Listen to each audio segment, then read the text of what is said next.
Belgium में गिरफ्तार मेहुल चौकसी के गुनाह। ऐसे पीएनबी को लगाया 13,500 करोड़ का चूना। पंजाब नेशनल बैंक पीएनबी घोटाले के मुख्य आरोपी और भगौड़े हीरा कारोबारी मेहुल चौकसी को बेल्जियम में गिरफ्तार किया गया है। 12 अप्रैल को ही उसे बेल्जियम के अस्पताल से गिरफ्तार कर लिया गया है। अब उसे भारत लाने की कोशिश की जाएगी। भारतीय जांच एजेंसियों ईडी और सीबीआई ने पर्यावरण की कोशिश शुरू कर दी है। जल्द ही वह भारत आ सकता है। हीरा कारोबारी मेहुल चौकसी ने अपने भांजे नीरव मोदी के साथ मिलकर पंजाब नेशनल बैंक को करीब 13,500 करोड़ रुपए का चूना लगाया है।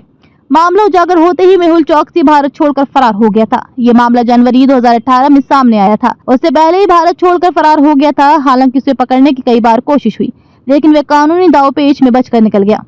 दरअसल जनवरी 2018 में पंजाब नेशनल बैंक के साथ एक बड़ा घोटाला सामने आया था, जिसमें दस्तावेजों की हेरफेर की गई थी। पहले तो ये घोटाला 280 करोड़ रुपए का था, लेकिन धीरे धीरे जब जांच आगे बढ़ी तो 13,500 करोड़ रुपए का स्कैम सामने आया। इस मामले में 30 जनवरी 2018 को सीबीआई ने एफआईआर दर्ज की, जिसमें आरोपी हीरा कारोबारी मेहुल चौकसी और उसका भांजा नीरव मोदी निकले। दोनों ने मिलकर पंजाब नेशनल बैंक की मुंबई स्थित ब्रेडी हाउस ब्रांच को 13,500 करोड़ रुपए का चूना लगाया था। नीरव मोदी और मेहुल चौकसी पीएनबी से बिना सिक्योरिटी पेपर के करोड़ों का लोन लेते और उस पर इंटरेस्ट भी नहीं भरते।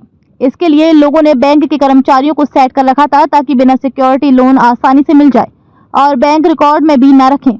आइए समझते हैं कैसे होता था पूरा खेल। दरअसल अगर किसी बिजनेसमैन को किसी दूसरे देश के एक्सपोर्टर से बड़े अमाउंट का सामान मंगाना है और उसके पास उतने पैसे नहीं हैं, तो वह बैंक से मदद मांगते हैं। लेकिन विदेशी बैंक किसी दूसरे देश के नागरिक को ऐसे लोन अप्रूव नहीं करता है।